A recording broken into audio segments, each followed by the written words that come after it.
4월 9일 금요일입니다. 오늘은 출애굽기 3장 1절에서 12절까지의 말씀을 함께 좀 살펴보도록 하겠습니다. 우리가 어제 큐티 말씀을 좀 기억해 보면 하나님께서 이스라엘 백성들의 탄식과 부르짖음을 들으셨습니다. 그리고 믿음의 조상들에게 세우신 언약을 기억하셨다라는 것으로 출애굽기 2장이 마무리되게 됩니다.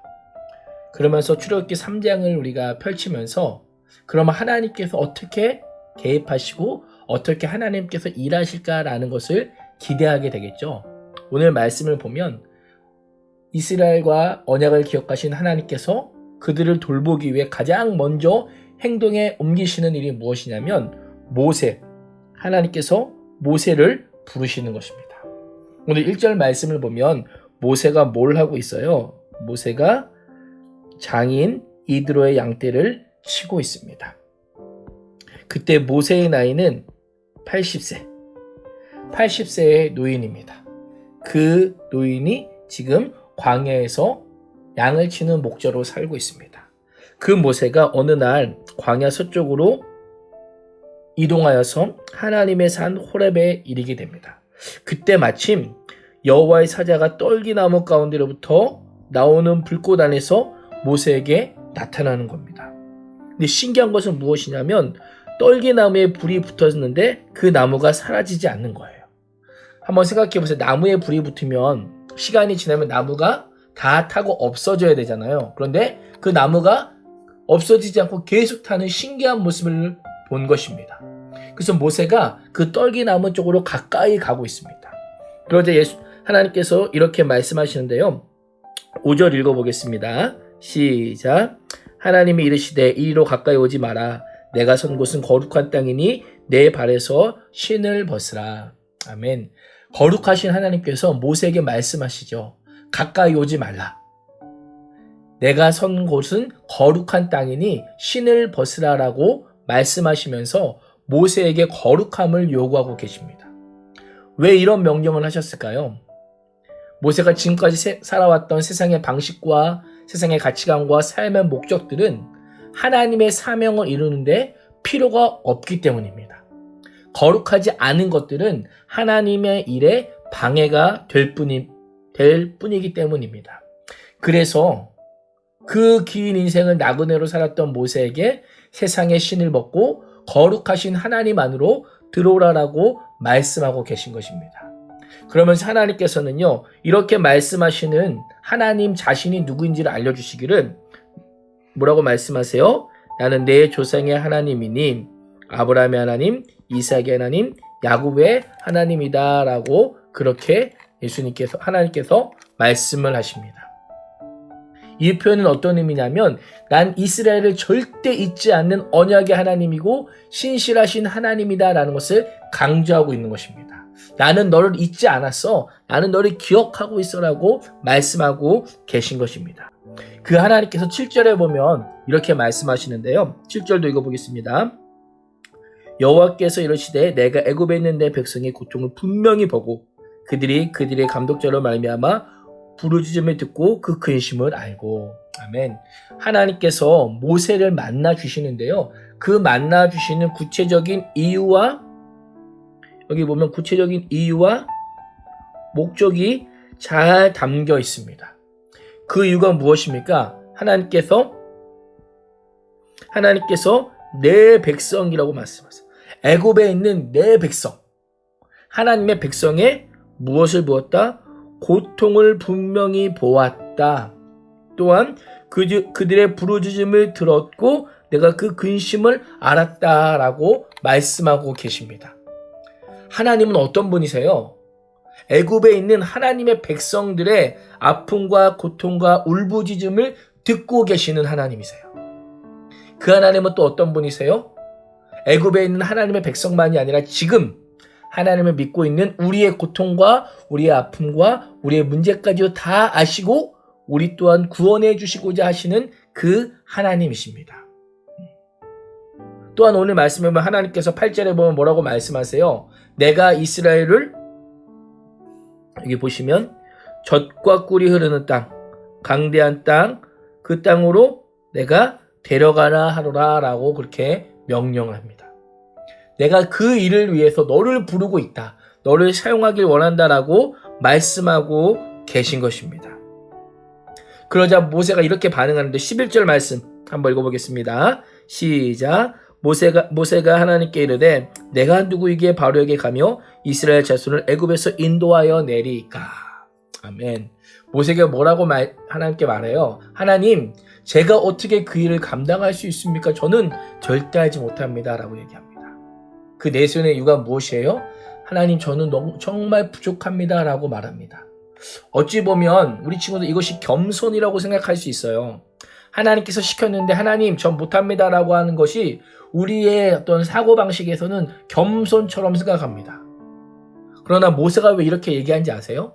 모세는요 40년 전에 자신이 실패했던 일이 생각났기 때문이에요. 40년 전에 살인과 동족의 비난을 받고 마치 애굽을 도망치듯 빠져나왔습니다. 그래서 애굽이라는 곳은 그에게 다시금 돌아갈 수 없는 그 땅이었습니다. 40년이 지난 지금 80세 노인이 되어서도 아직도 그 과거의 실패에 얽매여서 나는 할 수 없어라고 하는 자격지심과 열등감에 사로잡혀 있었던 거예요. 우리에게도 그런 친구들 있죠. 내가 예전에 계속되는 실패에 사로잡혀서 이번에 할 수 있다고 말씀하시는데도 난 못해라고 넘어지는 친구들. 그런 모세를 향한 하나님께서 뭐라고 말씀하세요? 여기 보시면 이제 가라라고 주님께서 명령하십니다. 그냥 하나님께서 가라고 말씀하시는 것이 아니고요. 12절에 보면 무엇이라고 말씀하세요? 내가 반드시 너와 함께 있을 것이다. 우리 친구들 말씀을 보시면 좀 이상하다라는 생각이 들 거예요. 모세가 하나님 앞에 자신의 부족함을 이야기했어요. 그러면 하나님은 어떻게 반응하셔야 돼요? 그래? 그럼 내가 너의 부족한 재능과 능력을 줄게. 그러면 너 갈 수 있지 않겠니? 라고 말씀하시는 것이 어떤 문맥상 흐름상 자연스러워요.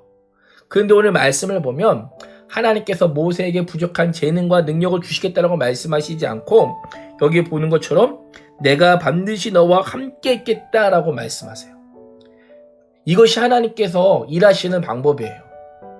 우리에게 중요한 것은요, 나의 자격이나 나의 능력이나 나의 실력이 아니고 중요한 것은 하나님께서 나와 함께 하시는 것입니다. 우리 지금 묵상하기를 한번 보세요. 묵상하기 이런 표현이 있는데요. 모세는 그저 하나님께서 함께 하심을 믿고 명령하신 곳으로 나아갈 말씀대로 행하기만 하면 되는 것입니다. 여기에다가 모세의 자리에다가 우리의 이름을 넣는 거예요. 박형석은, 개똥이는 그저 하나님께서 일하심을 믿고 명령하시는 곳으로 나아가기만 하면 되는 거예요. 그러면 어떻게 해요? 그렇게 되면 하나님은 대단한 능력자가 아닌 그분을 간절히 의지할 수밖에 없는 겸손한 자를 통하여 일하시고 그것은 내가 하는 것이 아니라 하나님께서 나를 통하여 일하시는 것이 된다라고 말씀하고 계세요. 우리에게 때로는 자질이 없어도요, 우리에게 실력이 없고 능력이 없어도 나와 함께 하시는 그 하나님을 믿고 하나님과 동행하는 자를 통해서 하나님은 일하신다는 거예요. 하나님의 일은 내가 하는 것이 아니고요, 하나님께서 나를 통해 일하시는, 정말 중요한 표현이 여기 나와요. 하나님의 일은 내가 하는 것이 아니라 하나님께서, 주체가 하나님께서, 나는 뭐예요? 그냥 통로만 되는 겁니다.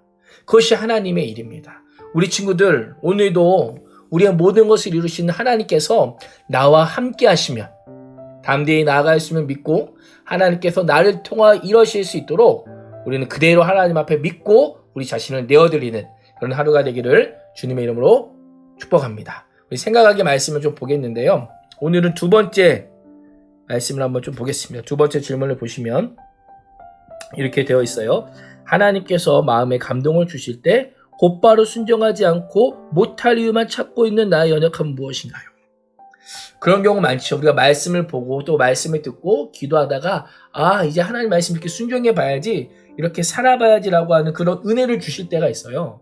근데 우리는 그것을 곧바로 순종하지 않고 머뭇거리고 있을 때가 있어요. 제 자신을 한번 돌아보면 어떤 때가 그럴 때인가 보니까 내가 지금까지 해왔던 것들 있잖아요. 내가 지금까지 열심히 공부해왔고, 내가 열심히 준비해왔고, 내가 열심히 해왔던 것을 포기해야 하는 그때, 내가 하나님을 위해서 이것을 해야 된다면 이 모든 것을 내려놓고 포기해야 되는 그때는 뭐예요? 저 자신도 순종하지 못하는 것 같아요. 내가 지금까지 열심히 이렇게 해왔는데 이거 지금 순종하면 다 숲으로 돌아가는데 라고 생각하는 경우가 가장 많았던 것 같아요. 그러면서 하나님 앞에 이야기하죠. 하나님, 굳이 제가 지금 그걸 해야 될까요? 지금 아니라 조금 있다가 나중에 하면 안 될까요? 라고 하면서 지금은 못해도 나중엔 할 수 있어요 라고 하나님 앞에 그렇게 이야기하는 때가 있어요. 우리 친구들은 어떠합니까? 우리 친구들은 저와 같은 연약함이 있는지 아니면 다른 연약함이 있는지 한번 생각해보고 하나님 앞에 결단하길 바랍니다. 그래서 나를 통해 일하시는 분은 누구다? 하나님이심을 기억하면서 믿음의 한 발짝을 뗄 수 있는 그런 친구들이 될 수 있기를, 선생님이 될 수 있기를 간절히 소망합니다. 기도하겠습니다. 모세를 부르시고 사명을 주시고 반드시 모세와 함께 하시겠다고 말씀하신 하나님, 하나님의 일은 내가 하는 것이 아니라 하나님께서 나를 통해 일하시는 것임을 기억하며 오늘도 믿음으로 순종하는 하루가 되게 하여 주옵소서. 예수님의 이름으로 기도합니다. 아멘.